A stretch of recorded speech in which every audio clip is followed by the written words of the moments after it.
Hi there, I'm Joshua Molina. You might recognize me from TV shows like Scandal or The West Wing. I'm coming to you today to introduce you to a wonderful nonprofit organization, and that is the Flame Society.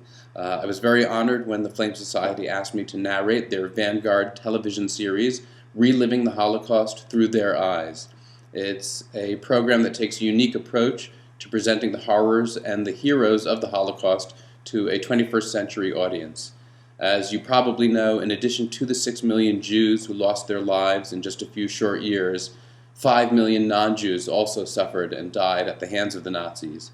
Out of respect to those millions, we must never forget, and we won't as long as organizations like the Flame Society are diligently working to keep that flame burning for generations to come. So please enjoy our first episode, and please do support the Flame Society. Thanks so much.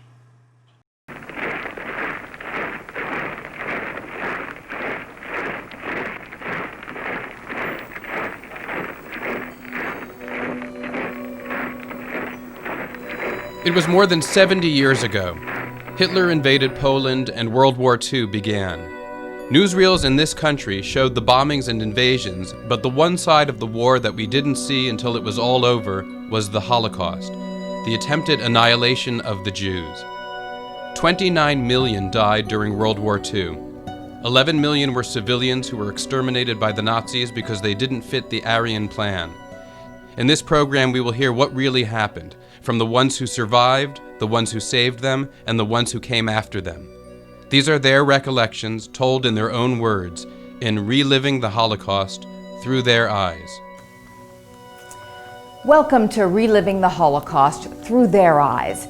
I'm Jerry Helfman. This program will take you back to the horrific days of the Holocaust and show you what life was like from the perspective of the ones who lived through it.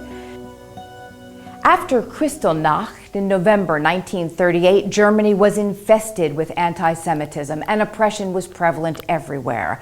Many German Jews had already left Germany by 1938, and the Jews who remained had a more difficult time leaving the country because emigration policies had toughened. By 1939, Jews not only needed visas to leave Germany, they had to pay to get them. Due to immigration quotas among many nations, it was nearly impossible to get a visa in the short time spans in which they were needed. And it turned out that for many, the visas they received came too late. Quota numbers were issued, which determined when these visas would be accepted. The United States also issued quota numbers, but where could the Jews go while waiting for their number to come up? There was one last hope for escape. The story of the St. Louis was a relatively well-known story. It was headlines in newspapers in May of 1939.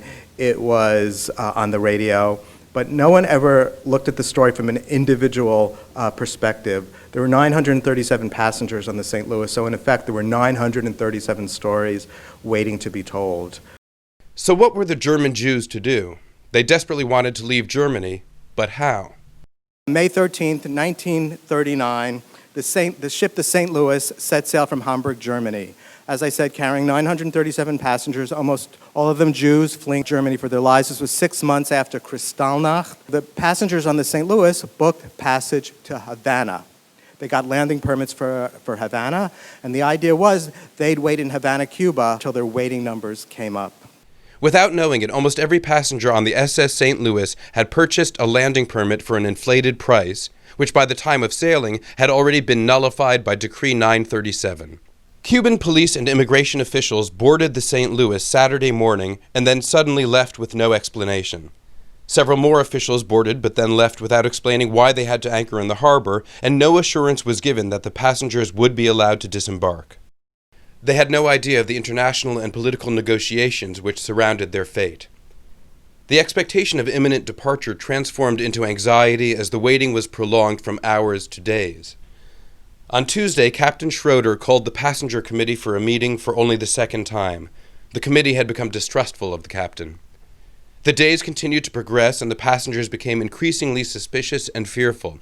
If they were forced back to Germany, they would surely be sent to concentration camps. Sent telegram to President Roosevelt. We didn't get no answer. We sent telegram to Mrs. Roosevelt, the children of the ship. No answer. On Friday morning, the SS St. Louis left Havana Harbor. Farewells were shouted overboard to friends and family in rented boats below. The St. Louis sailed around Cuba and then finally headed north, following the Florida coastline in the hopes that perhaps the United States would accept the refugees. The captain got a letter, telegram from Germany. He has to go back to Germany. Well, you can imagine the atmosphere of all the people. Through miraculous negotiations, the Joint Committee was able to find several countries that would take portions of the refugees. 181 could go to Holland, 224 to France, 228 to Great Britain, and 214 to Belgium. Once the war broke out, all but Great Britain were occupied by German forces. For many years it had been thought that only about 250 of the passengers survived the Holocaust. Now the United States Holocaust Memorial Museum has tracked each and every passenger of that fateful voyage and has discovered that all but 230 survived the Holocaust. We wanted to know what happened to each and every one of the 937 passengers on the ship. We wanted to show that there were individual consequences to people's actions, individual consequences to a less than generous refugee policy. It was always believed that the majority of St. Louis passengers were killed during the Holocaust, but the majority survived. If the St. Louis had returned to Hamburg, all of the passengers would have been taken to concentration camps. Had it not been for the courageous actions of Captain Schroeder, many more of his passengers would have become victims of the Holocaust.